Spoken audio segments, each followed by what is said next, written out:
ప్రేమించి పెళ్లి చేసుకున్న నన్ను వదిలేసి కట్నం కోసం ఇంకొక అమ్మాయిని పెళ్లి చేసుకున్నాడు అని అంటోంది సల్మా. అసలు తనకు వచ్చినటువంటి కష్టం ఏంటి, ఎలాంటి న్యాయం కావాలని కోరుకుంటుందో తన్నే అడిగి తెలుసుకుందాం. మ్యారేజ్ అయిన 1 ఇయర్ వరకు తను బాగానే ఉన్నాడు మేడం నాతో. నాకు వచ్చిన పాప కూడా ఉంది. ఏమైందంటే తను వేరే అమ్మాయితో ఎఫ్ఐఆర్ పెట్టుకున్నాడని తెలిసింది మేడం. పెట్టుకున్నాడని ప్రూఫ్ ఉంది. నేను ప్రూఫ్ చూపించినా కాదు అంటున్నాడు. ఏం ప్రూఫ్ చూపించావు నువ్వు? నేను తన ఫోన్లోనే మెసేజ్లు చూశాను మేడం. చూసావు, అది అప్పుడే అడిగేసావు? అడిగేశాను. అంటే ఏమని చాటింగ్ ఉంది మీకు? ఏముందంటే లవ్ యూ రా, నువ్వు ఎప్పుడు వస్తావు, మన పెళ్ళి అయిపోయింది కదా, ఇంటికి ఎప్పుడు వస్తావు అని చెప్పేసి ఉంది మేడం. నేను ఇలాంటి తప్పు చేయలేదు, దీన్ని లవ్ మ్యారేజ్ చేసుకున్నాను తప్పు. ఎందుకంటే దీని నుంచి ఇలాంటి కట్నం ఆశించుకొని పెళ్లి చేసుకున్నాను. సరే, అమ్మాయి ఏదో మెసేజ్లు చూపించిందంట, వాటి సంగతి ఏంటి? అంత ఫేక్ మాట్లాడుతుంది, ఏదో ఒకటి తప్పు చూపించిందా చూపించలేదా? చూపించలేదు నా దగ్గర. అసలు ఇలాంటి తప్పు చేయలేదు నేను. అసలు చూపించలేదా? చూపించడం ఎక్కడ చూపించాను? ఇప్పుడు నీ ఫోన్ చూపిస్తాను. ఏం లేదని అప్పటికప్పుడు డిలీట్ చేయాలని నీ ఫ్రెండ్ చాటింగ్ చేశాడని. తప్పుగా మాట్లాడి చెప్తున్నా. తప్పుగా ఎక్కడ మాట్లాడా? చూపించి ఇప్పుడు. నువ్వన్నీ ఏమంటారు మాట్లాడి చెప్తున్నాడా? ఏంటి మాట్లాడేది? చూపించు ఫోన్, చూపిస్తాను. నా దగ్గర ఉంది ప్రూఫ్. చూపించనా? నా దగ్గర ఆల్రెడీ నేను ఫోటో తీసుకున్నా ఉంది సార్ నా దగ్గర. చూపించు ఫోటో ఇస్తాను. ఏడు చూపించు. ఉంది అంటుంటాను. అమ్మాయి చూపిస్తా అని చెప్తుంది కదా. ఇదిగోండి మేడం, మెసేజ్లు ఉన్నాయి చూడండి. ఐ లవ్ యూ, పెళ్లి చేసుకున్నాం కదా మనము, నువ్వు ఎక్కడ ఉంటున్నావు, నువ్వు రా అంటే పని మీద అని చెప్పేసి బయటకు వెళ్ళాడంట మేడం. క్యాంప్ అని చెప్పేసి వచ్చాడంట. సార్ ఇది మా ఫ్రెండ్ తీసుకుని మా ఫ్రెండ్ చాటింగ్ చేస్తారు, నేను చేయలేదు. అసలు ఆ చాటింగ్ చేయడం అంతగా రాదు. నీ ఫోన్ లోంచి మీ ఫ్రెండ్ చాటింగ్ చేసుకున్నాడా? ఆయన రీసెంట్ గా 6 months బ్యాక్ మ్యాట్రిమోనియలో చూసినాం మేడం. ప్రొఫైల్ మొత్తం చూసిన తర్వాత సాఫ్ట్వేర్ ఎంప్లాయ్, నాకు పర్ మంత్ 1 lakh శాలరీ, తర్వాత ఓన్ హౌస్ అన్నీ పెట్టిన మేడం. చూసి బాగానే ఉంది కదా, ఇక చెల్లెలకి ఇస్తే ఇక చెల్లెలు జీవితం మంచిగా ఉంటుందని విషయం ఆయనకి ఇచ్చి మ్యారేజ్ చేసినాం. డబ్బులు తప్పుడు మాట్లాడే చెప్తున్నాను. పెళ్లి కూడా జరిగింది. పెద్దలు ఎవరు రాలేదు. అసలు వాడు ఎవరు నాకు తెలియదు. అసలు ఆమె ఎవరితో తెలియదు నాకు. ఆమె నా పిల్లమంటారు ఏంది? ఏమయ్యా, ఆయనకే ఇచ్చి పెళ్లి చేసావా, లేకపోతే ఫోటోలో ఆధార్ కార్డు మొహాలు వేరుగా ఉన్నాయని అనుకుంటున్నావా? అరే పెళ్లి ఫోటోలు ఉన్నాయా లేదా? పెళ్లి ఫోటో నా దగ్గర ఉన్నాయి మేడం. అరే 100 రూపాయలు ఇస్తే ఇవ్వడనే ఫోటో షాప్ ఇవ్వడనే ఇస్తారు రా.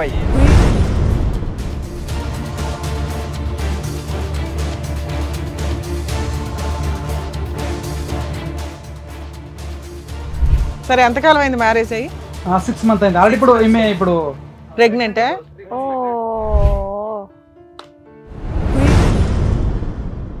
మరి వాడేంటి మీరంతా డబ్బుల గురించి వచ్చారు, ఈ పెళ్లి కాదు ఫోటో కాదు అంటాడు. నేను ఈ అమ్మాయిని తప్ప అసలు అమ్మాయి ఎవరు తెలియదు, అసలు వాడెవడో కూడా తెలియదు. ఫోటోలు ఎవరు? 100 రూపాయలు ఇస్తే ఎవరైనా వేసేస్తారు మేడం. నిన్ను మార్క్ చేయాల్సిన అవసరం ఏంటి? అదే నాకు అర్థం కావట్లేదు. అరే దొరికిపోయి బుకాయించుకురా. ఎక్కువ మాట్లాడి చెప్తానా నీకు ఏంటి పగలేది మేడం? ఇక నేను చాలా ఓపికతో మాట్లాడుతాను. నాకున్న కోపంకు ఒక్కసారి మీరు కెమెరా లైట్స్ ఆఫ్ చేయండి. వాడు నెక్స్ట్ వాడు ఏమైతే చూడండి. ఎవరిని బెదిరిస్తున్నావు నువ్వు?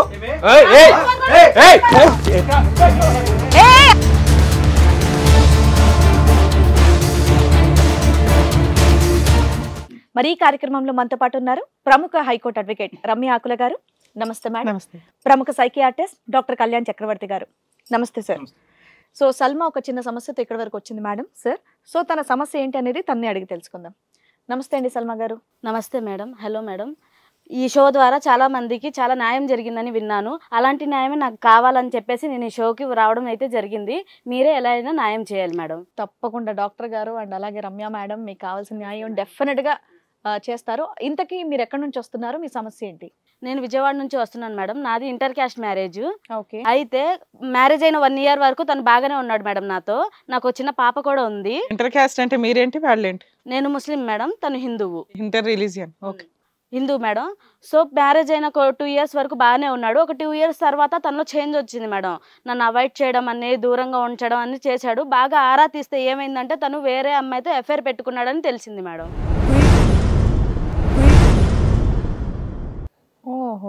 మీరు లవ్ మ్యారేజే కదా? లవ్ మ్యారేజే మేడం. ఇంట్లో వాళ్ళని ఒప్పించుకున్నారా? ఇంట్లో వాళ్ళ నుంచి ఒప్పించుకోలేదు మేడం.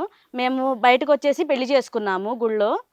సో దానివల్ల ఏంటంటే మేము చాలా దూరంగా ఉన్నాం ఫ్యామిలీస్కి ఇద్దరికి. తర్వాత పాప పుట్టిన తర్వాత ఇంట్లో వాళ్ళు యాక్సెప్ట్ చేశారు. ఎన్ని ఇయర్స్ అయింది మీ మ్యారేజ్? 3 years అయింది మేడం. 3 years లో 2 years బానే ఉన్నారు, 1 year నుంచి తేడాగా ఉన్నారు. తేడా ఉంది. పాప పుట్టి ఎంతకాలం అయిందమ్మా? పాప పుట్టి 1.5 year మేడం. పాప పుట్టి 1.5 year అవుతుంది. అసలు మామూలుగా మీ లవ్ ఎంతకాలం? 3 years నుంచి మేడం. 3 years. 3 years లో 3 years లవ్, దాని తర్వాత ఇంకా ఆ, ఓకే 3 years మ్యారేజ్ రిలేషన్ కూడా 3 years అవుతుంది. ఇప్పటికైనా మీ పేరెంట్స్ అటు ఇటు ఒప్పుకున్నారమ్మా? పాప తెలిసిందా? పుట్టాక పాప ఒప్పుకున్నారంట. పుట్టిగాక ఒప్పుకున్నారు సార్. సరే ఇప్పుడు ఏమైంది? ఇప్పుడు ఏమైందంటే సార్, ఇప్పుడు 2 years వరకు బాగానే ఉన్నాడు సార్. ఉన్న తర్వాత 1 year నుంచి నన్ను అవాయిడ్ చేయడం, నా నుంచి దూరంకి వెళ్ళడం, ఫోన్ కాల్స్ చాలా ఎక్కువ వస్తున్నాయి. ఒక రోజు బాగా ఆరా తీయగా ఏంటంటే వేరే అమ్మాయితో ఎఫ్ఐఆర్ పెట్టుకున్నాడు. అది గట్టిగా నేను నిలదీస్తే కాదు నేను ఎవరు ఎఫ్ఐఆర్ పెట్టుకోలేదని చెప్పేసి నాకు మాత్రం చెప్తున్నాడు సార్. నాకు కానీ అది పెట్టుకున్నాడని ప్రూఫ్ ఉంది, నేను ప్రూఫ్ చూపించినా కాదు అంటున్నాడు. అంటే ఏం ప్రూఫ్ చూపించావు నువ్వు? నేను తన ఫోన్ లోనే మెసేజ్లు చూసాను మేడం. చూసావు, అది అప్పుడే అడిగేసావు కూడా ఏంటి అని చెప్పేసి. అప్పుడు ఏమని చెప్పాడు అతను? కాదు మా ఫ్రెండ్ ఎఫ్ఐఆర్ ఏం లేదు అని చెప్పేసి అన్నాడు. అంటే ఏమని చాటింగ్ ఉంది మీకు అందులో? అంటే లవ్ యూ రా, నువ్వు ఎప్పుడు వస్తావు, మన పెళ్లి అయిపోయింది కదా, ఇంటికి ఎప్పుడు వస్తావు అని చెప్పేసి ఉంది మేడం. పెళ్లి అయిపోయింది. పెళ్లి అయిపోయింది అంటే అంటే మీ ఆయన ఇంకొక పెళ్లి చేసుకున్నాడనా మీ డౌట్? అదే మేడం నా డౌట్ అయితే అదే. అడిగితే అలాంటిది ఏమీ లేదు లేదంటున్నాడు. మరి మెసేజ్లు ఎందుకు పెట్టాడంట? అది అడిగితే లేదు ఎంత తప్పు చెప్తుంది సార్, అలాంటి తప్పు ఏం చేయలేదు. మీ పేరండి? కిరణ్. కిరణ్.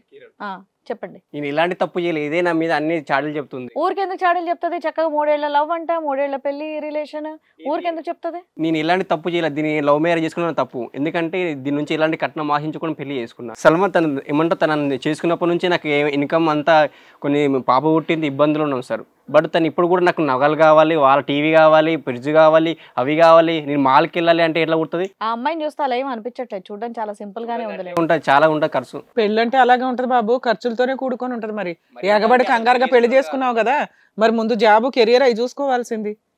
సరే అమ్మాయి ఏదో మెసేజ్లు చూపించిందంట, వాటి సంగతి ఏంటి? అంత ఫేక్ మాట్లాడుతుంది, ఏదో ఒకటి అంత చూపించిందా చూపించలేదా? చూపించలేదు నా దగ్గర, అసలు ఇలాంటి తప్పు చేయలేదు నేను అసలు. మరి ఊరికే లేదా చేయడం చూపించడం ఎక్కడ చూపించా? ఇప్పుడు నీ ఫోన్ చూపిస్తాను ఏం లేదని అప్పటికప్పుడు డిలీట్ చేయాలని నీ ఫ్రెండ్ చాటింగ్ చేశాడని. ఏ తప్పుగా మాట్లాడి చెప్తున్నా? తప్పుగా ఎక్కడ మాట్లాడా చూపించు ఇప్పుడు. ఏ నువ్వన్నీ ఏమంటారు, లగ్నాచి మాట్లాడి చెప్తున్నాడా? ఏంటి మాట్లాడేది? చూపించు ఫోన్, చూపిస్తాను, నా దగ్గర ఉంది ప్రూఫ్. చూపించనా? నీ వెనకాల నేను పెట్టాను సెక్యూరిటీని. ఆ బొంగడు ఎవడు పెట్టిన నువ్వు?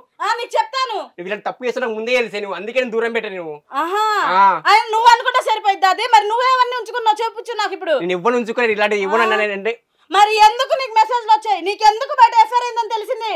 నేను ఎలాంటి తప్పు చేయట్లేదు, నువ్వే నన్ను తప్పు చేస్తున్నావు, అందుకే నేను దూరం పెడుతున్నా. నేను ఎలాంటి అమ్మాయి, నువ్వు తప్ప ఇంకే అమ్మాయి అనుకోవట్లేదు, నువ్వే నన్ను అడ్డమైన టార్చర్ పెడుతున్నావు. కాదమ్మా, నీ దగ్గర ఆధారాలు ఏమున్నాయమ్మా? మెసేజ్లు అయితే డిలీట్ చేసాడు అంటున్నావు. నా దగ్గర ఆల్రెడీ నేను ఫోటో తీసుకున్నా ఉంది సార్ నా దగ్గర. చూపించు, ఫోటో ఇస్తాను, ఏడు చూపించు. చూపెడుతుంటే మళ్ళీ చూపెట్టాడు. అమ్మాయి చూపిస్తా అని చెప్తుంది కదా కిరణ్. ఇప్పుడు అమ్మాయి చూపెడతాను అంటుందంటే చూపెట్టాను నువ్వు మళ్ళీ అంటే భయపడి అయిపోద్దానా? చూపెడుతుందంట కదా ఫోటో ఏదో. కానీ భయపడే రకం కాదు సార్, అతను భయపెట్టించే రకం.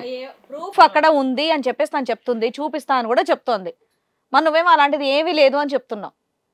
మరి అదేంటో మరి మేడం వాళ్ళకి చూపించండి ఒకసారి ఆ ప్రూఫ్ ఏంటో. ఉంటే చూపించమనండి. చూపిస్తాను మేడం. చూపించమ్మా, చూపించు. చూపిస్తాను చూపించు. ఇదిగోండి మేడం మెసేజ్లు ఉన్నాయి చూడండి. ఐ లవ్ యూ, పెళ్లి చేసుకున్నాం కదా మనము, నువ్వు ఎక్కడ ఉంటున్నావు, నువ్వు రా అంటే పని మీద అని చెప్పేసి బయటికి వెళ్ళాడంట మేడం. క్యాంప్ అని చెప్పేసి వచ్చాడంట. ఎన్ని డేస్ ఉండిద్దిరా క్యాంప్ అని పెట్టింది. లేకపోతే అంత అనుమానం నాకు ఎందుకు వచ్చింది మేడం? ఒకసారి నేను చూస్తా మేడం, ఒకసారి ఫోన్ ఇవ్వరా? ఎందుకు మళ్ళీ డిలీట్ చేద్దాం? లేదు సార్, ఇది మా ఫ్రెండ్ తీసుకుని మా ఫ్రెండ్ చాటింగ్ చేస్తారు, నేను చేయలేదు అసలు. నాకు చాటింగ్ చేయడం అంతగా రాదు. నీ ఫోన్ లోంచి మీ ఫ్రెండ్ మా ఫ్రెండ్ ఒక రోజు బయట వర్క్ వెళ్ళినప్పుడు నా ఫోన్ చార్జింగ్ లేదు తీసుకొని చాటింగ్, నేను చేయలేదు అసలు, ఏ అమ్మాయికి చాటింగ్ చేయలేదు నేను. సరే అక్కడైతే అమ్మాయి చెప్తున్న మెసేజ్లు ఉన్నాయి, ఆ నెంబర్ ఎవరిదో ఆ నెంబర్ ఎవరిదో ఒకసారి కనుక్కుందాం, ఎందుకంటే 2 పేర్లు ఉన్నాయి కాబట్టి. ఓకే, ఇప్పుడు అక్కడ కూర్చున్న వాళ్ళు ఎవరో మీకు తెలుసా? వాళ్ళకి తెలీదు. నీకు తెలియదు? నీకు తెలుసా అమ్మ? నాకు తెలియదు. వారిని మీ ఇద్దరికి తెలియకుండా వచ్చారా? ఎవరు వాళ్ళు ఎవరో కనుక్కుందాం. మీరండి, మీ పేరు? నా పేరు జగదీష్. నా పేరు జగదీష్. ఆవిడ పేరు జ్యోతి.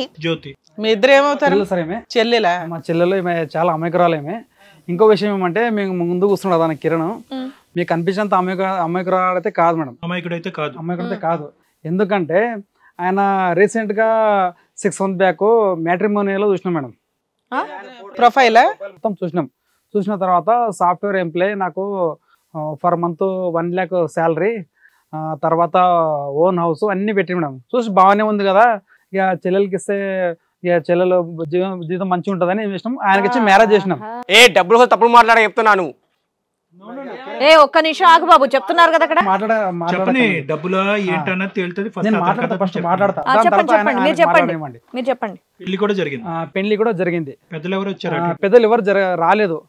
ఎందుకంటే అతను ఏమన్నా అంటే, లేదు నాకు ఎవరు లేరు, ఓన్లీ నా ఆస్తి ఉంది, మా తాత వాళ్ళు సంపాదించిన ఆస్తి ఉన్నది, అదే ఆస్తి నేను దానికి వారసుడు నేనే, మీరేం ఎంక్వైరీ చేసుకోలేదా మీరు ఇంటికి వెళ్ళి? లేదు, నేను ఓన్లీ మ్యాట్రిమోనియల్ చూసి దాని ప్రకారంగా. అలా ఇలా చేస్తారండి మీరు మరీను? చెల్లంటే అమాయకురాలు, నువ్వు అమాయకుడు కాదుగా. ఒకసారి ఊకే మామూలుగా ఇంటికి పోయినాము. ఇంటికి పోతే అదే ఏమైంది ఎవరు లేరు ఇట్లా అంటే, లేదు ఇట్లా ఎవరు లేరు నాకు, ఇట్లా ఫొటోస్ అయితే ఉన్నాయి, వాళ్ళ ఇంట్లో ఫొటోస్ ఉన్నాయి, పోయి చూసినాం ఫొటోస్ అయితే ఉన్నాయి, అందరూ చచ్చిపోయారు అన్నాడు. ఎవరు లేరు ఒక్కనే ఉన్నా, ఇది మొత్తం ఆస్తి నాదే ఇట్లా అన్నాడు. సరే ఇరుగు పొరుగు నన్ను అడగాలి కదా, ఆయన తరపున పెళ్లికి ఎవరు వచ్చారు? ఒక్కడనే ఇచ్చి అలా ఒక్కడనే చూసి ఎలా పెళ్లి చేసేస్తారండి? సాఫ్ట్వేర్ ఉద్యోగం అన్నాడు. అవును, ఫ్రెండ్స్ వచ్చారా? ఆఫీస్ ఫ్రెండ్స్ వచ్చారా? ఫ్రెండ్స్ రాలేదు మేడం, ఫ్రెండ్స్ ఎవరు రాలేదు, ఒక్కతను వచ్చిండు. ఎంత అనాథ కన్నా ఓ ఫ్రెండ్ అయితే ఉంటారు కదా అయ్యా. మేము అనుకున్నది ఏమంటే, అతనికంటే మీరు ఎక్కువ తొందరపడినట్టున్నారు మీ చెల్లికి పెళ్లి చేయడానికి. అంటే ఇప్పుడు 1 lakh శాలరీ, సాఫ్ట్వేర్, జీతం. ఇప్పుడు నా మైండ్ లో ఏముంటది, మా చెల్లెలు హ్యాపీగా బతకాలి, ఆమె బాగుండాలని. డబ్బు ఉంటే హ్యాపీగా ఉంటారండి ఫ్యామిలీ. కాదండి, ఒక పేపర్ మీద కనిపిస్తే సరిపోద్దా? ఆ పేపర్ వెనక అతను నిజం ఉందో లేదో మనకు తెలియదా? అంటే ఆయన ఒక్కటి చాలు, అత్త పోరు ఉండదు, ఏది ఉండదు, నెలకు ₹1,00,000 జీతం తెచ్చి నా చెల్లెల చేతిలో పెట్టేస్తాడు, నా చెల్లెలు ఖర్చు పెట్టుకుంటది, హ్యాపీగా ఉంటది, అంతేనా? అట్లా కావాలంటే మధ్యలో కొంచెం మీకు ఇస్తుంది. నువ్వు 10% కూడా ఆలోచించలేదు. బాలేదమ్మా. పెళ్లికి ఎవ్వరు రాలేదా? వాళ్ళ చెల్లెల కోసం నా జీవితం నాశనం చేస్తే అసలు ఆమె ఎవరు తెలియదు, అసలు వాడేవాడు నాకు తెలియదు మేడం. ఊరిని ఆయన ఇప్పుడు ఎవరు తెలియదు అంటున్నాడు. అక్కడ ఏదో డిస్కషన్ అవుతుంది. అసలు వాడెవడు నాకు తెలియదు, అసలు ఆమె ఎవరితో తెలియదు నాకు. ఆమె నా పిల్లమంటారు ఏంది? ఏమయ్యా ఆయనకే ఇచ్చి పెళ్లి చేసావా, లేకపోతే ఫోటోలో ఆధార్ కార్డు మొహాలు వేరుగా ఉన్నాయని అనుకుంటున్నావా? మరి పెళ్లి ఫోటోలు ఉన్నాయా లేదా? పెళ్లి ఫోటో నా దగ్గర ఉన్నాయి మేడం. ఎందుకంటే అరే ₹100 ఇస్తే ఇవ్వడనే ఫోటో షాప్ ఇవ్వడని ఇస్తారు రాబాయ్. ఊరిని నీ ఎంత ఇంటర్నేషనల్ హీరోవి, నిన్ను మార్ఫింగ్లు చెయ్యాలా? మా ఫ్రెండ్స్ అందరూ వచ్చినా ఉన్నాం మేడం, కావాలంటే వాళ్ళకి కాల్ చేసి వాళ్ళ అంటే వీళ్ళు ఎవరో తెలియదు అని అంటున్నా, మరి వీళ్ళ ఉద్దేశం ఏంటి? అదే అర్థం కాలేదు సార్. ఇప్పుడు ఈమె ఇట్లా ఎందుకు బిహేవియర్ చేస్తుంది, వాళ్ళు అట్లా ఎందుకు మాట్లాడారు అసలు అర్థం కావట్లేదు అసలు నాకు.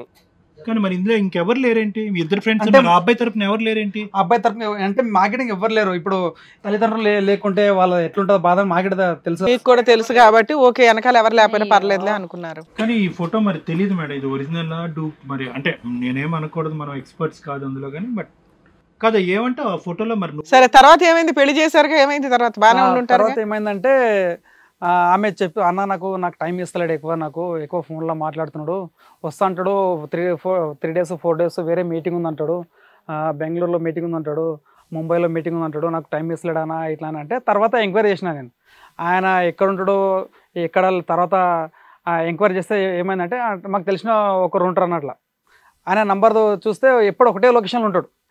ఆ లొకేషన్కి పోతే ఏమైందంటే, ఆయనకు ఆల్రెడీ మ్యారీడ్ అయింది, ఒక పాప ఉంది. సిబిఐ మరి దాని తర్వాత ఏమైందంటే తెలిసిపోయింది ఇట్లా అని. అందుకే ఇక కొన్ని నేను యూట్యూబ్ ఛానల్ చూసిన ఇవన్నీ వీడియోస్, ఇట్లా అయితే మీరు న్యాయం చేస్తారని. సరే ఎంతకాలం అయింది మ్యారేజ్ అయ్యి? 6 months అయింది ఆల్రెడీ. ఇప్పుడు ఈమె ఇప్పుడు ప్రెగ్నెంట్. మరి వాడేంటి మీరంతా డబ్బుల గురించి వచ్చారు, ఈ పెళ్లి కాదు ఫోటో కాదు అంటాడు? ఏమయ్యా సార్, నేను ఆలోచించేది ఒకటే, ఇప్పుడు మాకు ఎవరు లేరు, నేను ఈ అమ్మాయిని తప్ప అసలు అమ్మాయి ఎవరు తెలియదు, అసలు వాడెవరు కూడా తెలియదు. ఫోటోలు ఎవరు ₹100 ఎవరైనా వేసేస్తారు మేడం. నిన్ను మార్క్ చేయాల్సిన అవసరం ఏంటి? అదే కదా నాకు అర్థం కావట్లేదు. నువ్వేమన్నా మాఫియా డానా, పెద్ద కోటేశ్వరుడికి ఉన్న బినామీయా ఏంటి నువ్వు? దీన్ని చేసుకొని దీన్ని తిండే పెట్టలేదు, దానికి అందుకే కదా నిన్ను. అరే దొరికిపోయి బుకాయించుకురా, ఎక్కువ మాట్లాడి చెప్తానా నీకు ఏంటి పగలేది? న్యాయం దొరుకుతుందని ఇక్కడ వచ్చినాము. ఒకవేళ నేను నా చెల్లిని ఆలోచించి మొత్తం తెగించిన అనుకో, నువ్వు ఉండవు, నీ అడ్రస్ ఉండదు, ఇక చెప్తున్నా, కానీ అట్లా మాట్లాడరాదు. కాదు సార్, మీ ముఖం మీదే అబ్బాయి ఫోటోలు మార్పింగ్ అంటున్నాడు, అమ్మాయి నాకు తెలియదు అంటున్నాడు. ఇంత దారుణంగా అబద్ధం చెప్తున్న వ్యక్తిని మీరు ఎందుకు కన్సిడర్ చేస్తున్నారు కదా? ఆమెకి డిఎన్ఏ టెస్ట్ చేస్తే తెలుసా మేడం? డిఎన్ఏ టెస్ట్ల వరకు ఎందుకు? మాకు ఇక్కడ ఆల్రెడీ ఫోటోలు చూస్తేనే అర్థమైంది. అసలు నువ్వు మాట్లాడాల్సింది నువ్వే. మాట్లాడాల్సి వాళ్ళ సైడ్ కాకపోతే నీ సైడ్ మాట్లాడాలా? ఏముంది నీ సైడ్ చెప్పు. వాళ్ళు మేడం అసలు నాకు వాళ్ళు ఎవరు తెలియదు. నేను ఆల్రెడీ ఎవిడెన్స్ లతో చూపించింది. అక్కడ నుంచి వాళ్ళు వచ్చి వాళ్ళు ఎవిడెన్స్ లతో చూపించారు. నువ్వు ఏదైనా ఒక ఎవిడెన్స్ చూపించి నేను పథకాల శిరోమణి మీరు అందరు కలిసి నన్ను బుక్ చేద్దామని అనుకుంటున్నారు. మేడం బుక్ చేస్తాను అంటున్నారు కదా మేడం, నేను ఫోటో తీశాను కదా, అందులో ఉన్న డీపీ వీడి ఫోన్ లో ఉన్న డీపీ ఒకటి కాదా, ఆ నెంబర్ ఉందా లేదని చెక్ చేయండి మేడం, అది ఫోన్ చేయండి, వాళ్ళకి రింగ్ అయితే ఇంకెవరికి రింగ్ అయితే చూడండి మేడం. కరెక్టేగా? బాగా చెప్పు. కరెక్టే, చేయమంటావా? అది చెయ్యండి, బట్ నేను చేయలేని చెప్తున్నా. మా ఫ్రెండ్ చేసిన చాటింగ్ చేయలేదు ఆమె అసలు. ఆమెకు చేసుకున్నాడు, మీ ఫ్రెండ్ చాటింగ్ చేశాడు, మీ ఫ్రెండ్ మా ప్రొఫైల్ పిక్ లో ఎవరికి రింగ్ అయిద్దో. మేడం ఇక నేను చాలా ఓపికతో మాట్లాడుతాను మేడం. నాకున్న కోపంకు ఒక్కసారి మీరు కెమెరా లైట్స్ ఆఫ్ చేయండి. వాడు నెక్స్ట్ వాడు ఏమవుతాడో చూడండి. ఇదిగో మేడం ఫోన్ చేయండి. అలా కొట్టుకోకండి ఇక్కడ స్టూడియోలో. ప్లీజ్ మర్యాదగా ఉండు. ఇదో చేతులు చేసుకోవద్దు, నార్మల్ గా మాట్లాడండి. అసలు ఎవడు ఎవడు అనేది నువ్వెవడు అనేది ఫస్ట్ తెలిస్తే వాడు ఎవడు అన్నది తర్వాత తెలుస్తుంది. ఇప్పుడు నువ్వెవడు చెప్పాల్సింది నువ్వే. ఏదమ్మా నెంబర్ ఇదిగోండి సార్, చేయండి, నెంబర్ చేయండి. అమ్మాయి ఫోన్ కూడా చెక్ చేయండి సార్, అమ్మాయి దాంట్లో కూడా మెసేజ్ లో ఉంటాయి. వాళ్ళు డిలీట్ చేయరు. వాళ్ళు ఆల్రెడీ చెప్తున్నారు అతనే అని. చేయండి మేడం. కాల్ చేస్తున్నాను నేను.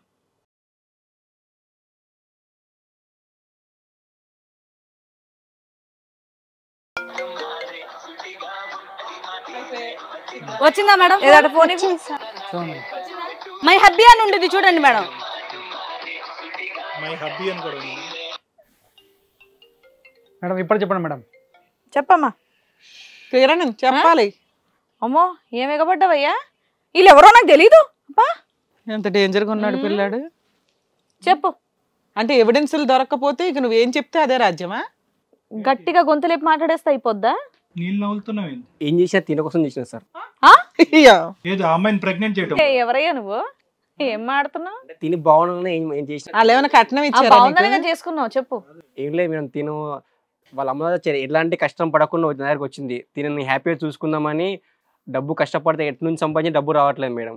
అందుకే తెలుగు మ్యాట్రిమోనీ యాప్లో అట్లా నేను ఇట్లా జాబ్ సాఫ్ట్వేర్ జాబ్ చేస్తున్నావా. ఏం బాబు ఏంది వాళ్ళు పెళ్లి చేసుకున్నావు, ఏం వచ్చింది మరి నీకు? అక్కడ 3 lakhs తీసుకున్నాం మేడం. డౌరీ ఇచ్చారా? 3 lakhs కోసం కక్కుర్తిపడి ఓ పిల్ల జీవితం నాశనం చేసేసావా మేడం? తను కూడా నన్ను తన ఈమెకన్నా తనే ఇప్పుడు నాకు ఇష్టం అండి.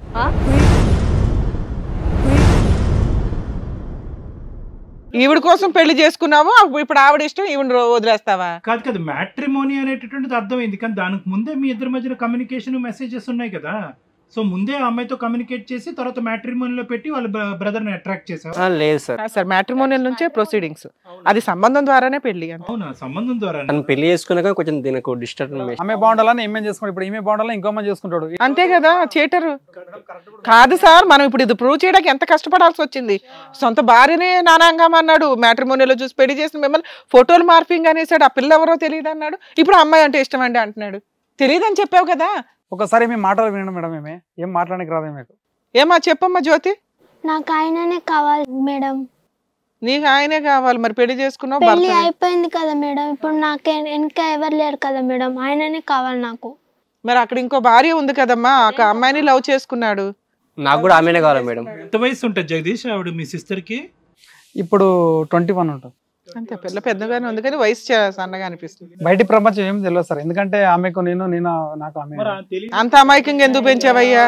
ఎంత జాగ్రత్తగా ఇవ్వాలి. ఒక బయట ఎట్లాంటి రాబందులు ఉన్నారో కనిపిస్తుందా? లేదు నేను జాగ్రత్త చూసుకుంటున్నా మేడం. ఇప్పుడే కదా నీ జాగ్రత్త ఏంటో చూసాము. నిన్ను నమ్ముకొని ఒక పిల్లని నీకు ఇచ్చి పెళ్లి చేసి 3 లక్షలు ఇస్తే రొమ్ముడు మార్చండి ఇప్పుడే. అసలు తల తోక లేకుండా మాట్లాడుతుంది. తప్పాడదే అన్న విషయం అర్థమవుతుంది, కానీ ఇప్పుడు ఇక్కడ ఏంటి?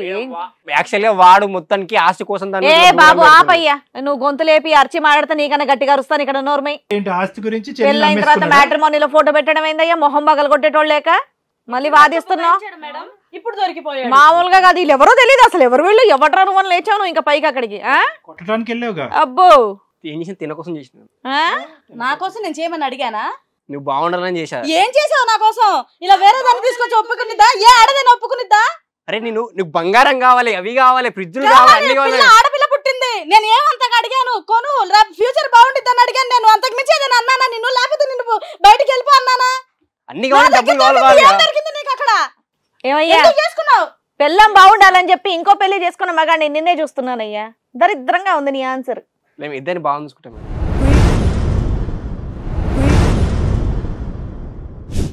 మేడం. చూసుకోండి మేడం. హే చూసుకోండి మేడం. ఎందుకంటే మీకేం కావాలి?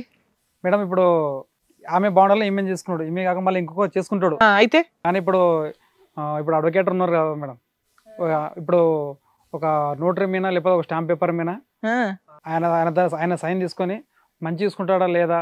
ఏ ఆల్రెడీ అక్కడ పెళ్ళ ఉంది. ఆయన version ఏదో చెప్పనివ్వండి. లేలే ఇప్పుడు వాళ్ళని ఇప్పుడు ఆమె చేసుకున్నారు. ఇప్పుడు మా చెల్లెలు మాత్రం ఇప్పుడు ఏం చేయలేము మేడం. ఇప్పుడు అట్లా మోసం చేసిండని ఇప్పుడు ఏం చేస్తాం మేడం? ఇప్పుడు మా తెచ్చుకొని ఓకే, మీరు అడ్జస్ట్ చేసి ఆయనతో కలిసి ఉంచండి అని అంటున్నారు మీ వర్షన్. ఏమ్మా నీకు కూడా భర్తే కావాలా? అవును మేడం. కిరణ్ నువ్వేమంటావు? నాకు ఇద్దరు కావాలి. ఇద్దరు కావాలి. ఇప్పుడు ఈ పంచాయతీ అంతా తేల్చాల్సింది మీ ఆవిడ. అమ్మ సల్మా, వాళ్ళిద్దరు వాళ్ళు ఆల్రెడీ వెనకాల ఎవరో బ్యాక్గ్రౌండ్ లేని వ్యక్తులు. ఓ 3 లక్షలు ఇచ్చి మీ ఆయనకి ఇచ్చి పెళ్లి చేశారు. మీ ఆయన అడ్డంగా వాళ్ళని మోసం చేశాడు ఒక రకంగా. అక్కడ ప్రెగ్నెన్సీ ఓ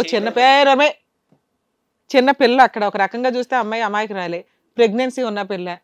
మీరేమంటారు చెప్పండి? ఇట్లాంటి వ్యక్తితో ఉంటారా వద్దా, లేకపోతే అమ్మాయిని కూడా తెచ్చుకుంటారా? ఇద్దరు ఉంటారా? ఏదో వాళ్ళ ముగ్గురు విన్నారు కదా, మీరేమనుకుంటున్నారు? మేడం నేను ఒక నిమిషం ఆయనతో మాట్లాడతాను. చూడండి అన్నయ్య, మీరు ఇప్పుడు పంచాయతీ తీసుకొచ్చి ఇప్పుడు మీరు సైన్లు చేపించి ఇలా చేపిస్తే వాడు చూసుకుంటాడని గ్యారంటీ ఏంటి? నేను ఉంటాను, నాకు చెల్లికే తగాదాలు రావచ్చు, అదెలా ఎలా కుదురుద్ది? అమ్మాయికి ఏం తెలీదు. ఆ అమ్మాయి నుంచి వీడి నుంచి విముక్తి చేయండి. నేను వీడిని ఊరికే వదలను. వీడిని ఏం చేయాలో నేను అదే చేస్తాను. నాకు చిన్న పాప ఉంది, నువ్వు ఆపు. చిన్న పాప ఉందమ్మా అన్నయ్య నా దగ్గర. పాప ఉంది, ఇప్పుడు 3 నెలలు ప్రెగ్నెంట్. చెల్లిని ఏదైనా చేసి వేరే వాళ్ళకి ఇచ్చి పెళ్లి చేయొచ్చు, కానీ నా పరిస్థితి అలా కాదు. ఇంట్లో నాది inter caste marriage, inter religion marriage నాది. నేను అమ్మని నొప్పించుకున్నా, ఇటు వీళ్ళని నొప్పించుకున్నాను. నేను ఇప్పుడు సమాజంలో ఇప్పుడే నేను బయటకు వస్తున్నాను. నన్ను వచ్చి మళ్ళీ మూసేస్తే పెళ్ళి 3 సంవత్సరాలకి ఇంకో దాన్ని తీసుకొచ్చాడంటారు. వీడిని నమ్మి మీ చెల్లిని అలా ఇస్తావు? ఏం తల్లి, వీడితో నీకు చావాలని ఉందా బతకాలని ఉందా? నువ్వు చావు తనది ఉంటది. ఎందుకుంటుంది? నీలాంటి సైకో కడితే ఎవరు ఉంటారు? నాకు తెలియకుండా వెళ్ళి చేసుకున్నాను, నీకు తెలియకుండా వేరే వాడిని ఉంచుకోవా? మేడం చెప్పండి మేడం. ఆ అమ్మాయి అడిగింది కరెక్టే. ఏదైనా ఇక్కడ ఏదన్నా జడ్జిమెంట్ కానీ ఏదన్నా ఒక నిర్ణయం తీసుకోవాల్సినటువంటి ప్రధానమైనటువంటి బాధితురాలు ఆ అమ్మాయి. నువ్వు గుడ్డిగా మీ చెల్లినిచ్చి చేసావు. ఆ అమాయకురాలు ఏది దిక్కులేక అక్కడే ఉంటానని చెప్పి తొందరపాటుతో ఆ ప్రెగ్నెంట్ అయిపోయింది. ఈ అమ్మాయి ఏమొచ్చి ఇప్పుడు ఈ అమ్మాయి వన్ అండ్ ఓన్లీ ఆడికి ఏం ఆడాడు మొత్తం అంతా గేమ్ ఆడాడు. డబ్బులు పడేస్తే కనుక వస్తాడు కదా అని చెప్పి నువ్వు బ్లైండ్గా వెనక ముందు చూడకుండా ₹1,00,000 జీతం అని చెప్పి చెల్లింపు కోయించాను వెళ్ళి. అంటే దాని గురించి ఆలోచించలేదు సార్. ఏమంటే ఇప్పుడు ఆయన ఎవరు లేదా అని చెప్పిండు. మేము ఆ బాధ మాకు తెలుసు. వద్దులే, మీరు అట్లీస్ట్ ఎటువంటి జడ్జిమెంట్ తీసుకోవాలి, ఏది కరెక్ట్ ఏది రాంగ్ అన్న ఇది కూడా మీకు తెలియదు. ఏం చేయాలి ఇప్పుడు సార్ మేడం చెప్తారో అది వినండి. అది విని అట్లీస్ట్ అన్న బాగుండండి సార్. కళ్యాణ్ సార్ మేడం ఇక్కడ సల్మా చాలా కరెక్ట్గా మాట్లాడేవమ్మా. అంటే ఇక్కడ ఏంటంటే చూడు, 3 years లవ్లో 3 సంవత్సరాల పాటు జరిగినటువంటి ప్రేమ అనేటటువంటి ప్రయాణంలో ఈ వ్యక్తి గురించి 0.5% కూడా నువ్వు ఎస్టిమేట్ చేయలేకపోయి. ఇక్కడ పెద్ద ఫ్లాప్ షో అదే. 3 years జర్నీలో ఏమంటే 2 years బాగానే ఉన్నాడు, లాస్ట్ 1 year బట్టి అంటే ప్రేమలో కనిపించినటువంటి రంగులన్నీ కూడా పెళ్ళయిన తర్వాత కనిపిస్తాయి. ఆ ప్రేమించేటప్పుడు ఉండేటటువంటి మత్తు ఏంటంటే కనుక ప్రేమను జయించాలి, ప్రేమను గెలవాలి, ఏదో విధంగా ఇతన్ని సాధించుకోవాలి, తల్లిదండ్రులకు అటు ఇటు చెప్పకూడదు, తల్లిదండ్రులు ఏం చెప్పినా కూడా చెవులో దూదులు పెట్టుకుని కూర్చోవాలి. పెళ్లి చేసుకున్న తర్వాత చావో రేవో తల్లిదండ్రులు మాత్రం ఏం చేస్తారు, చచ్చినట్టు ఒప్పుకుంటారు. నీ కర్మకి ఇప్పుడు వాడిని నువ్వు భరించాలి. ఇప్పుడు ఏమో వచ్చి నువ్వు పెళ్లి చేసుకున్న వాడి వల్ల ఇంకో అమ్మాయి బాధితురాలు అయింది. ప్లస్ వాడు పెట్టేటటువంటి సెంటిమెంట్ చూడు ఇక్కడ ఎలా ఉందో. నా ఆవిడ గురించి చేసుకున్నంటే అంత అసహ్యంగా ఉంది ఆ స్టేట్మెంట్. మీ ఆవిడ గురించి నువ్వెందుకు చేసుకున్నావు అంటే కనుక మా ఆవిడని సుఖపెట్టడం గురించి, డబ్బులు వచ్చేటటువంటి ఈజీ మార్గం, అట్నుంచి వచ్చేటటువంటి కట్నం కాబట్టి ఆ పెళ్లి చేసుకున్న వచ్చినటువంటి 3 లక్షలతో నిన్ను పోషిస్తాడంట. ఇప్పుడు మీ ఇద్దరు అవుతారు ఇప్పుడు. సో ఇంకో పెళ్లి చేసుకుని అక్కడ 5 లక్షలు ఇస్తే కనుక మీ ఇద్దరిని పోషిస్తాడు. తర్వాత ఇంకో పెళ్లి చేసుకుని ఇంకో 4గురిని తెచ్చుకుంటాడు. ఈ శారా మామూలే. ఎక్కడ కూడా అతని మొహంలో పశ్చాత్తాపం కనిపించట్లేదు.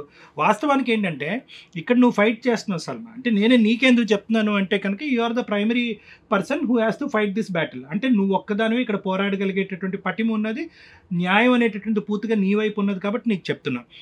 ఇతనికి అంటున్నావు, నువ్వెవరు వాళ్ళ బ్రదర్ని అంటున్నావు. వాళ్ళ బ్రదర్ని ఏమంటున్నావు, ఏమంటే మీరు తీసుకొచ్చి పెడతారంట కదా, అదేం సుఖపడుతుంది, నేనేం సుఖపడతాను, ఇద్దరు తల నెత్తి కొట్టుకుని చచ్చిపోతామని చెప్పి. ఇక్కడ అలా కాదు. ఇక్కడ నీ పక్కన ఉన్నటువంటి కిరణ్ యొక్క సైకాలజీ ఏంటి, ఈ మొత్తం ఇంతవరకు ఈ అరగంట 35 నిమిషాలు గంట పాటు జరిగినటువంటి డిస్కషన్లో ఒక 45 minutes to 1 hour డిస్కషన్లో దగ్గర 10-15 అబద్ధాలు ఆడాడు కిరణ్. అంత లూజ్గా ఏమీ లేనట్టుగా ఇక్కడ కూర్చున్నటువంటి వాళ్ళందరినీ నమ్మించేటటువంటి విధంగా చాలా చక్కగా అబద్ధాలు ఆడాడు. ఇతను ఏదో చెప్తుంటే వీళ్ళెవరో నాకు తెలియదు సార్, ఆ అమ్మాయి ఎవరో తెలియదు. గర్భవతిని పట్టుకుని 3 నెలల గర్భవతిని పట్టుకుని ఆ అమ్మాయి ఎవరో నాకు తెలియదు పబ్లిక్గా మ్యాట్రిమోనీలో పబ్లిష్ చేసి ఇద్దరు ముగ్గురు పెద్దల మధ్యలో పెళ్లి వీళ్ళెంత పిచ్చోళ్ళు అనేది తర్వాత మాట్లాడుకుందాం. జరిగిన తర్వాత కూడా అతను అబద్ధం ఆడినటువంటి స్టైల్ చూస్తే వీళ్ళని ఏమని అంటాము, ప్యాథలాజికల్ లయర్స్ అంటాం. అంటే వీళ్ళకి అబద్ధం అనేటటువంటిది ఒక వ్యాపారం, అబద్ధం అనేటటువంటిది ఒక వ్యసనం, అబద్ధం అనేటటువంటిది ఒక పరిపాటి. సో వాళ్ళు అబద్ధం ఆడితే కనుక మూడో కంటికి కూడా తెలియదు. ఇప్పుడు నువ్వు లక్కీగా ఫోటో తీసుకుని అది మాకు చూపెట్టి అందులో నెంబర్ మనం కాల్ చేస్తే ఆ అమ్మాయికి రింగ్ అయ్యింది, కానీ లేదంటే ఈ కథ తేలుండేదా? అతనేమో DNA టెస్ట్ అంటున్నాడు, అదో పెద్ద ప్రక్రియ. ఇవన్నీ తిరిగి ఇది ఎటు తేలక ఇది ఎటో పోయి ఉండేది. సో ఇక్కడ ఏంటంటే ఎవరిని నువ్వు ప్రేమించావు, ఎవరిని పెళ్లి చేసుకున్నావు, ఇప్పుడు ఏమో వచ్చి ఆ అమ్మాయికి ఆ అబ్బాయికి బుద్ధి చెప్పి వాళ్ళని దూరం పంపించి, కరెక్టే నీ ప్రేమని నువ్వు పెళ్లిని కాపాడటం గురించి నువ్వు పోరాటం అనేది కరెక్టే. కానీ ఇక్కడ ఏమవుతుందంటే నీ పక్కన కూర్చున్నటువంటి కిరణ్ అబద్ధాల కోరు, మోసగాడు. అతను వేరే ఆడవాళ్ళని వాడుకుంటాడు. వాళ్ళని వాడుకునేటటువంటి క్రమంలో వాళ్ళ తరపున వాళ్ళ దగ్గర డబ్బులు పిండుకుంటాడు. ఆ డబ్బులు ఎందుకు తీసుకున్నావు అంటే కనుక నా భార్య బక్రా భార్య అనేటటువంటిది నిన్ను చూపెడతాడు. అంటే నీ వైపు వేలెత్తి చూపెట్టి అక్కడ డబ్బులు వసూలు చేసేటటువంటి వ్యక్తితో నువ్వు ఎంతకాలం సంసారం కాపురం చేయగలవు? ఇది దినదిన గండం నూరేళ్ళ ఆయుష్ కాదా? అంటే ఒక్కసారి నువ్వు ఆలోచించుకో. ఎందుకంటే ఇటువంటి వ్యక్తుల్ని పక్కన పెట్టుకుంటావా, బయటికి నెట్టేస్తామా? సరే, సాంప్రదాయం పద్ధతి, తల్లిదండ్రులతో పోరాడాం, కష్టపడి పెళ్లి చేసుకున్నాం, కష్టపడి వాళ్ళని ఒప్పించాం కాబట్టి పెళ్లి చేసుకున్నాం కాదు, తప్పక ఉండాలి అనేటటువంటి మనందరం పాడే పాటే నిన్ను కూడా పాడమని నేను అంట. కానీ ఈ మనిషితో, ఇటువంటి సైకి ఉండేటటువంటి మనిషితో వీళ్ళు ఏంటంటే కత్తులతో గొంతుకులు కోయరు, లేదంటే ఉరితాడు తీసుకొచ్చి ఎవరు ఇలా మానసికంగా మిమ్మల్ని ఇలా సమాధులు చేసేస్తారనమాట. So these are pathological rights. అంటే నా బాధ ఏంటంటే 3 సంవత్సరాల యొక్క ప్రేమాయణంలో ఈ మనిషి గురించి ఏమీ తెలియకుండా గుడ్డుగా ప్రేమాయణం చేసావు. 2 సంవత్సరాల పాటు జరిగినటువంటి పెళ్లి వ్యవహారంలో కూడా ఈ వ్యక్తి యొక్క క్యారెక్టర్ నీకు తెలియదు. ఈ మెసేజ్ అనేటటువంటిది నువ్వు చూడకపోతే కనుక నీకు ఇది కూడా తెలిసి ఉండేది కదా. అమ్మాయి పిల్లని కనేసి ఉండేది, తను అటు ఇటు షికార్లు కొట్టుండేవాడు. సో అది నేను ప్రధానంగా చెప్తున్నాను ఏంటంటే, ఈ కిరణ్ అనేటటువంటి వ్యక్తి గురించి నువ్వు చేసేటటువంటి ప్రయాణంలో తస్మాత్ జాగ్రత్త. అతను నీవాడే, లీగల్గా అవని, లేదంటే ఎథికల్గా అవని, మోరల్గా అవని, సోషల్గా అవని, సైకలాజికల్గా అవని, నీ భర్తే. ఆ అమ్మాయి ఏమవుతుందో అది అనేది వేరే విషయం. కిరణ్, ఇప్పుడు నేను ఒకే పాయింట్ చెప్తున్నాను అన్న, కాళ్ళు చేతులు బాగా ఆడినంత కాలం అన్నీ బాగుంటాయి. ఓకే, ఇక్కడ ఆ అమ్మాయిని వాడుకుంటాం, ఇక్కడ ఈ అమ్మాయిని వాడుకుంటాం, మీ వెనక గదిలో ఇంకో అమ్మాయిని వాడుకుంటాం. కానీ ఈ పాపం అనేటటువంటిది, అంటే నేను సైకియాట్రిస్టు, కానీ పాపాలు పుణ్యాల గురించి మాట్లాడచ్చో లేదో నాకు తెలియదు, కానీ at the end of the day ఇవన్నీ కూడా ఇలా కవరప్ అయిపోతూ ఎల్లకాలం ఇలా మనుషుల మీద ఎదురు దాడి చేస్తూ, ఆడపిల్లల్ని ప్రెగ్నెంట్లు చేస్తూ నీ రస్తా అనుకుంటూ ముందుకెళ్ళిపోవటం అనేటటువంటిది ఎల్లకాలం జరగదు. ఎక్కడో చోట నువ్వు తవ్వుకున్నటువంటి గొంతలో నువ్వు పడి నీ తల బొడుపు కడుతుంది అనేటటువంటిది 110% గ్యారంటీ. ఆ అమ్మాయి యొక్క దురదృష్టం ఏంటంటే, నిన్ను ఏ విధంగా కట్టబెట్టాలి, ఈ నెల ఇంట్లోంచి నెట్టేసి బయట పంపించాలనుకున్నటువంటి తల్లిదండ్రులకి ఈ అమ్మాయి అదృష్ట దేవతలాగా తగులుకుని నిన్ను అంటించుకుని ఇప్పుడు ఆ అమ్మాయి కర్మకాలి ఇలా పడుంది. సో కాబట్టి ఏంటంటే కిరణ్, ఇప్పటికైనా ఆలోచించుకో. ఏమి ఇప్పుడు గతి ఏది తప్పలేదు, ఏది ఇప్పుడు ఏమి చేతిలో దారినటువంటి పరిస్థితి లేదు. జగదీష్ గారు, చెల్లికి పెళ్లి చేసేటటువంటి ప్రయత్నంలో బహుశా మీ ఆలోచన అనేటటువంటిది ఎక్కడో పెట్టేశారు అనేటటువంటిది నాకు అనిపించింది. ఇది క్లియర్ కట్ తొందరపాటు. చూసేటటువంటి ప్రేక్షకులకు కూడా అసలు ఇలా కూడా పెళ్ళిళ్ళు చేస్తారా, ఇంత బ్లైండ్గా మ్యాట్రిమోనీలో చూసేసి దాన్నే సర్టిఫికెట్, దాన్నే గ్యారంటీ కార్డు, దాన్నే ఆధార్ కార్డు కింద భావించేసి ఇంత గుడ్డిగా ఒక అమ్మాయికి పెళ్లి చేస్తారా? ఏకైక చెల్లి, అల్లారు ముద్దుగా పెంచుకున్నటువంటి చెల్లి, తల్లిదండ్రులు లేనటువంటి ఒక ఆడపిల్లని ఈ విధంగా మాత్రం ఎవరు పెళ్లి చేయరండి. This is totally atrocious and unbelievable నేను చెప్తున్నాను. ఎందుకంటే అమ్మాయిని చూస్తే కనుక అమాయకురాలు, ఆ అమ్మాయికి ఏం బయట ప్రపంచం తెలీదు, అజ్ఞానరాలు. అటువంటి అమ్మాయిని ఈరోజు అటువంటి రాక్షసుడి చేతిలో పెట్టి ఇప్పుడు ఆ అమ్మాయి ప్రెగ్నెంట్ అయింది, దిక్కుతోచినటువంటి పరిస్థితి ఏర్పడింది. ఆ అమ్మాయి నువ్వు ఏం చేద్దామమ్మా అనుకుంటున్నావు అనేటటువంటి అడిగే ప్రసక్తి కూడా ఇక్కడ లేదు. ఎందుకంటే ఆ అమ్మాయికి అసలు ఇక్కడ ఏం జరుగుతుంది, పెళ్ళి ఎటువంటి పరిస్థితుల్లో జరిగింది, వాడెవడు, నేను ప్రెగ్నెంట్ అయ్యాను, ఏమీ తెలీదు. కేవలం ఏమంటే పెళ్ళి అయ్యింది కాబట్టి ఆడితో పాటు జర్నీ చేసేస్తానని అంటుంది, కానీ ఆ అమ్మాయి ఫ్యూచర్ ఏంటి అన్నది అమ్మాయికి అర్థం కావట్లేదు. ఈరోజు ఆ అమ్మాయిని డెసిషన్ అనేది మనం అడగకూడదు. What ever is that is something that we have to make. మనం ఆ నిర్ణయం తీసుకోవాలి పెద్దలుగా. ఆ అమ్మాయి నిర్ణయం తీసుకునేటటువంటి కెపాసిటీ కానీ, ఆ ఆలోచన శక్తి కానీ, ఆ సామాజిక ఇంగితం కానీ ఆ అమ్మాయికి లేదు.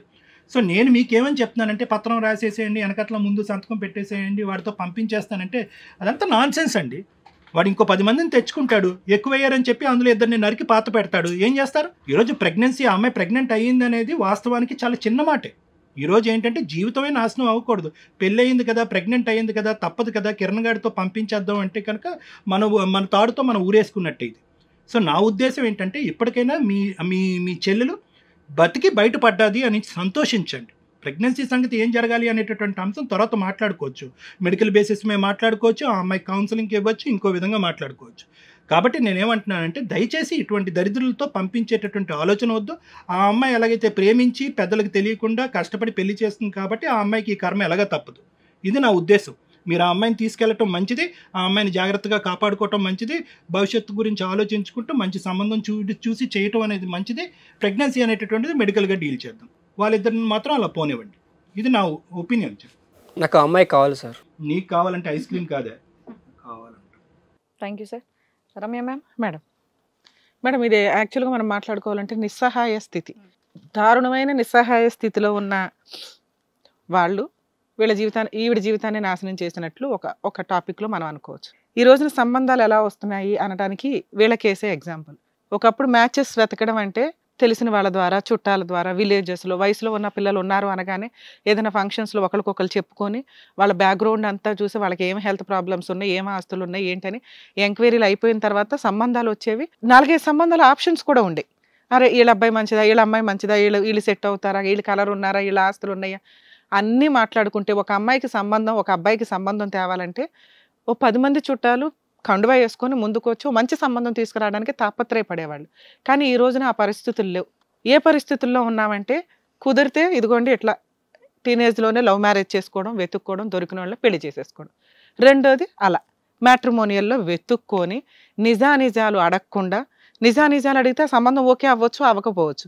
వాళ్ళ గురించి ఎవడూ ఇన్ఫర్మేషన్ ప్రాపర్గా చెప్పరు, వీళ్ళు ఎంక్వైరీ చేసుకోరు. ఎందుకంటే ఎంక్వైరీ చేసుకుంటే వాళ్ళు హట్ అవుతారేమో అన్న ఒక ఉద్దేశంతో మ్యాట్రిమోనియల్ ఈ రోజున హిట్ అయిపోయి సోషల్ దీంట్లో ద్వారానే పెళ్ళిళ్ళు చేసుకుంటున్న హీనమైన పరిస్థితి.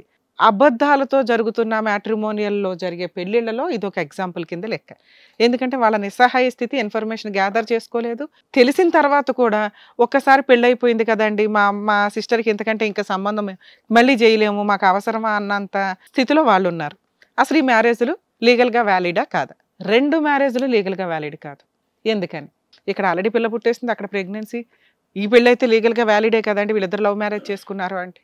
2 రిలీజియన్స్ మధ్య మ్యారేజ్ చేసుకున్నప్పుడు వీళ్ళిద్దరూ గుడికి వెళ్ళి వీళ్ళే పెళ్లి చేసేసుకున్నారు. 2 రిలీజియన్స్ మ్యారేజ్ చేసుకోవాలంటే మత మార్పిడి జరగాలి. ఒకవేళ ఆయన ముస్లిం మహమ్మదన్లా ప్రకారం కాజీ దగ్గరికి వెళ్ళి పెళ్లి చేసుకోవాలనుకుంటే ఆయన ముస్లిం పేరు కన్వర్ట్ చేసుకొని ముస్లింగా మారి పెళ్లి చేసుకోవాలి. వీళ్ళిద్దరూ వెళ్ళి పెళ్లి ఎక్కడ చేసుకున్నారు? గుడిలో వీళ్ళిద్దరే ఉండి పెళ్లి చేసేసుకున్నారు. గుడిలో వీళ్ళిద్దరూ వెళ్ళి పెళ్లి చేసుకునేది దండలు మార్చుకొని తాళి కట్టేసుకున్నారే తప్ప పెళ్లి ఫోటోలు తీసేసుకొని మత మార్పిడి జరగలేదు. సో లీగల్గా ఈ మ్యారేజ్ వ్యాలిడ్ కాదు. మరి వాళ్ళ పెళ్లి వ్యాలిడా అంటే ఆల్రెడీ ఒక భార్య, పిల్లలు, సొసైటీ యాక్సెప్ట్ చేసిన రిలేషన్. జనాలకు తెలియదుగా లీగాలిటీ ఏంటి అని. ఒకవేళ ఫైటింగ్కి వెళ్తే ఇప్పుడు నేను చెప్పిన పాయింట్ లీగాలిటీ. వాళ్ళ దృష్టిలో ఏంటి, వీళ్ళిద్దరు భార్యాభర్తలు, పిల్ల ఒక పుట్టేసింది, తండ్రి అని సంతకాలు పెట్టారు, వీళ్ళిద్దరూ యాక్సెప్ట్ చేస్తున్నారు, వీళ్ళ పేరెంట్స్లు యాక్సెప్ట్ చేస్తున్నారు. సో దానివల్ల ఒక భార్య ఉండగా ఈ మ్యారేజ్ లీగాలిటీయా ఇల్లీగాలిటీయా అనేది ఆయన ఫైట్ చేసుకోవడం, ఇంకొక పెళ్లి చేయడం లీగల్గా వ్యాలిడ్ కాదు, బైగామీ కేసు కింద లెక్క. అంటే ఇప్పుడు ఈవిడ తలుచుకుంటే దగ్గరుండి పెళ్లి చేశాడు కాబట్టి ఎంక్వైరీ చేసుకోకుండా, రెండో పెళ్లి చేసుకున్నాడు కాబట్టి భర్త మీద ఆవిడ మీద బైగామీ కేసు ఫైల్ చేయడానికి ఉంది, అరెస్ట్ చేయమని. మరి ఆవిడ ఏం కేసు వేయొచ్చు అంటే భార్య ఉండగా, పిల్ల ఉండగా విషయాన్ని సప్రెస్ చేసి మ్యాట్రిమోనియల్లో అసలు ఈ మొహం చూస్తే 1 lakh శాలరీ అట. మరి ఆయన ఎట్లా నమ్మాడో, అంత కళ్ళు మూసుకుపోయి అంటగట్టాలని 3 లక్షలు ఎదిరించి ఎట్లా చేశాడో, ఎవరి గొయ్యాలు తవ్వుకోవడం అత్యాసకు పోతే అంటే ఇలాగే ఉంటాయి. ఆటోమేటిక్గా ఆయనకి ఇచ్చి పెళ్లి చేశాడు, అది లీగల్గా వ్యాలిడ్ కాదు. సో ఆ ప్రాసెస్లో ఆ అమ్మాయి చీటింగ్ కేసు వేయడానికి అవకాశం ఉంది. భార్య ఉండగా, పిల్లలు ఉండగా విషయాన్ని సప్రెస్ చేసి రాంగ్ ఇన్ఫర్మేషన్ తోటి వాళ్ళని చీట్ చేశాడు. సో వాళ్ళు వేసే కేసు చాలా స్ట్రాంగ్ కేసు కింద లెక్క. అంటే అతను జైలుకి వెళ్ళి అరెస్ట్ అవుతాడు. 2 కేసుల్లో జైలుకి వెళ్ళటం చాలా అవసరమైన కేసు ఇతను. ఎందుకంటే ఇద్దరు బాధితులే. అమ్మాయి ఏం పర్టికులర్గా వచ్చి అతను ట్రాప్ చేసి మోసం చేయలే, ఇతనే వలేశాడు, ఆ వల్ల ఈ బకరాలు పడ్డారు. అలాగే ఈ అమ్మాయి లవ్ చేసింది, ఒక వ్యక్తిని చూస్తాం, లవ్ చేస్తాం, 3 years లవ్, పోనేదో 3 months లవ్ చేసేసి పెళ్లి చేసుకుందంటే మనం ఈమెను తిట్టవచ్చు. తిను ఆల్రెడీ సల్మా చాలా మెచ్యూర్డ్గా మాట్లాడుతుంది. ఒక ప్రాబ్లం వస్తే ఎలా సాల్వ్ చేయాలి ఏంటని. నేనేమి అడగలేదండి అతన్ని, డబ్బు తెమ్మని, వస్తువులు తెమ్మని, ఇవని. 3 years అయింది మ్యారేజ్ అయ్యి, ఇంట్లో ఆడపిల్ల పుట్టింది, వస్తువులు కొనాలి, మనకు వచ్చే శాలరీతో ఎట్లా అని జాగ్రత్త కోసం అమ్మాయి అడుగుతుందే తప్ప అత్యాశకు పోయి అడగలే. ఉన్న మ్యారిటల్ రిలేషన్, పెళ్ళి అంటేనే అది ఒక పెళ్లి చేసుకునేటప్పుడు లవ్ చేసాం కదా అని పెళ్లి చేసుకునే పిల్లల్ని కనటం కాదమ్మా కిరణం. బాధ్యతలు ఉంటాయి, ఉన్న దాంతో వైఫ్ని ఎట్లా సాటిస్ఫైగా చూసుకోవాలి, లేదా ఇంకేమన్నా కష్టపడాలా, ఆవిడని ఏమన్నా జాబ్లో చేర్పించుకోవాలా, ఫైనాన్షియల్గా ఇప్పుడు రిక్వైర్మెంట్స్ ఎక్కువ ఉన్నాయి కాబట్టి మీ ఇద్దరు ఒక మాట అనుకొని చెయ్యాలి. కానీ భార్యని ఆనందపరచడం కోసం వెళ్ళి ఇంకో పెళ్లి చేసుకుంటావా? భార్య ఇప్పుడు ఆనందంగా ఉందా? నువ్వు ఇచ్చిన 3 లక్షలు ఆవిడ కొంప ముంచింది, అర్థమవుతుందా? నా బెస్ట్ సజెషన్ అసలు వీరిద్దరు కూడా ఆవిడని వదిలిపడేయడం బెటర్. కానీ ఈవిడ వదలదు, ఎందుకంటే పాప ఉంది కాబట్టి. నిస్సహాయ స్థితి. ఈ నిస్సహాయ స్థితిలో ఈవిడకున్న తెలివితేటలకి వాడిని తోలు తీసి ఆరేసి ఇంట్లో ఉంచగలదని నా ఉద్దేశం.